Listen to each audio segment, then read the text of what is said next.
আবারও বলতেছি, মানুষ মরণশীল, এই কথায় কোনো মতানক্য নাই। সবাই আমরা মরণশীল, কে কখন যাব কেউ জানি না। যিনি নিয়ে আসছেন ওনার কাছেই চলে যাবে, এক ফোঁটা পানির থেকে নিয়ে আসতেন। এই জন্যই আল্লাহ বলে আমা কুনতা মা আম্মা হীরা। যখন ব্যক্তিত্বের বিকাশ ঘটে আর আল্লাহর থেকে দূরে সরতে থাকে, মান আরাদা আন্নি নাদাইতুহু মিন কারিব, আল্লাহ কাছের থেকে এসে চিৎকার দিতে থাকে, ইলা আইন, কোথায় চললি? আমা কুনতা মা আম্মা হীনা, তুই নিকৃষ্ট পানির ফোঁটা কি ছিলি না? ফামান জাআলাকা দামা, তোকে রক্তে রূপান্তরিত কে করলো? ওমান জাআলাকা মুদগা, তোকে রক্তপিণ্ড থেকে রূপান্তরিত করলো। ওমান জাআলাকা ইযামা, তোর কঙ্কালটা কে তৈরি করলো? ওমান কাসা আলাইহি লাহমা, এত সুন্দরভাবে গোশতের আর চামড়ার আবরণ কে চড়ায় দিল? কে চড়ায় দিল? তারপর আল্লাহ প্রশ্ন করে, হাল ইয়াকদিরু আলা যালিকা আহাদুন গায়রি, বল বল বল বল, আমি ছাড়া কে ক্ষমতা রাখে বল? আল্লাহ বলে, কে তোকে তৈরি করলো সুন্দর করে? শুধু তৈরি করেন নাই, জিনাইদার মানুষ। আল্লাহ বলে, তোর অস্তিত্ব আসতে দেরি, জাল তুলাকা হানানা, তোর জন্য আমি ভালোবাসার জাল বুনতে দেরি করি নাই। আম্বা তুলাকা ইরকাইনি রাকিকাইনি ফি সাদরি উম্মি, তোর মার সিনায় দুটা পাতলা রগ জারি করতে দেরি করি নাই, যে দুটার ভিতরে পিওর দুধের ঝর্ণা ছিল, পিওর দুধের ঝর্ণা, যার বিকল্প কিয়ামতের সকাল পর্যন্ত আসবে না। এই জন্য দুনিয়ার যত প্যাকেট যা দুধ আছে দামি দামি হতে পারে, কিন্তু গায়ে লেখা আছে মার দুধের কোনো বিকল্প নাই। যেমন দুনিয়াতে দামি দামি সিগারেট আছে, কিন্তু গায়ে লেখা আছে স্বাস্থ্যের জন্য ক্ষতিকর। মার দুধের বিকল্প নাই। আল্লাহ বলে, হাররান ফি শীতা বারিদান ফি সাইফ, শীতের ছোঁয়া লাগতে দেরি, আমরা ছুটে আইসা গরম করতে দেরি করি নাই। বারিদান ফি সাইফ, গরমের ছোঁয়া লাগতে দেরি, আমরা ছুটে আইসা ঠান্ডা করতে দেরি করি নাই। এইভাবে তোকে আমরা অস্তিত্ব দিছি। কোথায় যাবে, কোথায় পালাবে? মারুন মরণশীল, এটাই ছিল সত্য। যার কাছ থেকে আসছি ওনার কাছে চলে যাব, থাকার সুযোগ এখানে কারো নাই। এটা দুনিয়ার মাটি বলবে না, আমি এখানে কাউকে থাকতে দিব না। এটাই সত্য।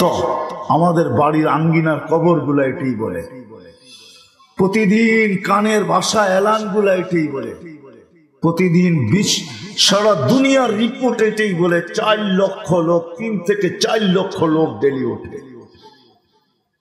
এটাই সত্য। শূন্য দুনিয়া আল্লাহ শূন্য করে দিবে। একদিন আসবে মালাকুল মউতকে আল্লাহ জিজ্ঞেস করবে, মাম বাকিয়া, কে বাকি? তো বলবে, মা বাকিয়া আলা যাহরিল আরদি আহাদ, জমিনে কেউ নাই। আল্লাহ জানেন। তারপরে জিজ্ঞেস করবেন, আইনাল্লাযীনা কানু ইয়াঈশুনা ফি বুরুজিম মুশাইয়্যিদা, ওরা কোথায়? ওরা কোথায়? যারা চতুর্দিকে টেকনোলজি ফিট করে বসবাস করত, চতুর্দিকে প্রযুক্তি ফিট, এমনকি বাতাসটা পর্যন্ত চেকিং হয়ে ভিতরে ঢুকতেছে। ওয়েদার পর্যন্ত ডেলি কয়েকবার চেক করা হয় যে এই পরিধির ওয়েদারটা ঠিক আছে কিনা। ওয়েদারে তো কোনো ভেজাল নাই। আমাদের ডিএজি সব বুঝবে আমি কি বুঝাইতে চাইতেছি। আল্লাহ জিজ্ঞাসা করবে, ওরা কোথায়? মালাকুল মউত বলবে, ওদের নিয়ে আসছি, জমিন খালি, ইল্লা আহলুস সামাওয়াত, আকাশওয়ালা বাকি। আল্লাহ বলে, লাগাও ঝাড়ু আকাশে, 7 আকাশ ঝাড়ু দিবে। তারপরে জিজ্ঞাসা করবে, মান, এইবার কে? বলবে, লা আলাল আরদি ওয়ালা আলাস সামাওয়াতি ইল্লাল্লাযীনা ইয়াঈশুনা তাহতা আরশিক, শুধু আপনার আরশের নিচে যারা বিচরণ করে ওরা বাকি, আপনি চিরঞ্জীব। আল্লাহ বলবে, লাগাও ঝাড়ু আরশের নিচে, লাগায় দিবে ঝাড়ু। জিজ্ঞাসা করবে, এইবার?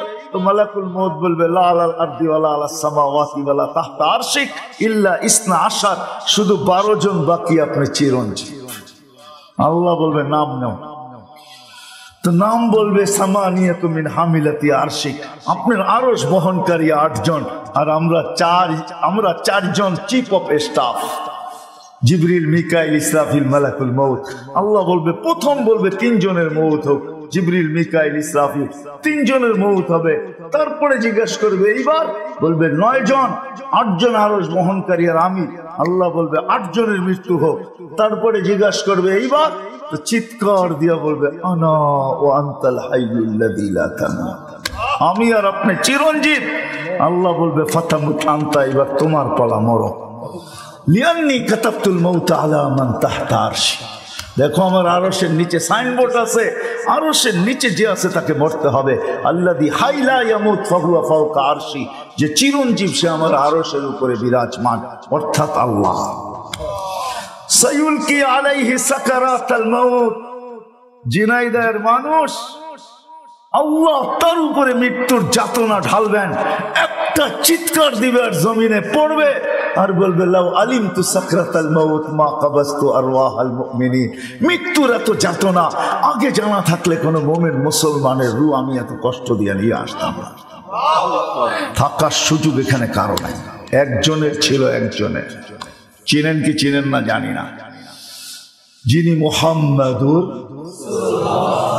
ওনার সুযোগ ছিল এই দুনিয়ায় চিরদিন থাকার। কবি বলে উনি যখন থাকেন না আর কে থাকবে। লাউ কানাতিদ দুনিয়া মুখাল্লাদা মা মাতা মুহাম্মাদা, দুনিয়া যদি চিরদিন কারোর জন্য হতো তাহলে মুহাম্মদুর রাসূলুল্লাহ সাল্লাল্লাহু আলাইহি ওয়াসাল্লাম কোন দিন দুনিয়ার থেকে যেতেন না। আপনারা তো নবীর নামে সাল্লাল্লাহু আলাইহি ওয়াসাল্লামও পড়তে চান না। বকিলের প্রমাণ দিয়েন না, কিন্তু বকিল জান্নাতে যাবে না যতই দোয়া পড়েন। ওর চেয়ে বড় বকিল নাই যার সামনে আল্লাহ রাসূলের নাম নেওয়া হলো আর দুরূদ পড়ে না। আজকে দুরবস্থা কেন জানেন? মন খুইলা দুরূদ পড়েন, শরীর সুস্থ হয়ে যাবে এমনি এমনি। হ্যাঁ হ্যাঁ, বকিলের হাত সব সময় এরকম গুটানো থাকে, কি ঠিক না? বকিল মানে কি? আমাদের বাংলায় কৃপণ, ঠিক না? কৃপণ মানে কি? হাত গুটায় রাখে, ঠিক না? মুট করে রাখে, ঠিক না? বউ পোলাপানের উপরে খুলতে চায় না, ঠিক না? বউ সারাদিন বলে তোমার মতো বকিল তো হয় না কেউ, হাতটা গুটায় রাখো কেন, ঠিক না? আল্লাহর রাসূল বলে সবচেয়ে বড় বকিল ওই ব্যক্তি যে মুহাম্মদুর রাসূলুল্লাহ সাল্লাল্লাহু আলাইহি ওয়াসাল্লামের নাম শুনলো আর মন খুলে দুরূদ পড়লো না, ওর চেয়ে বড় বকিল কেউ নাই।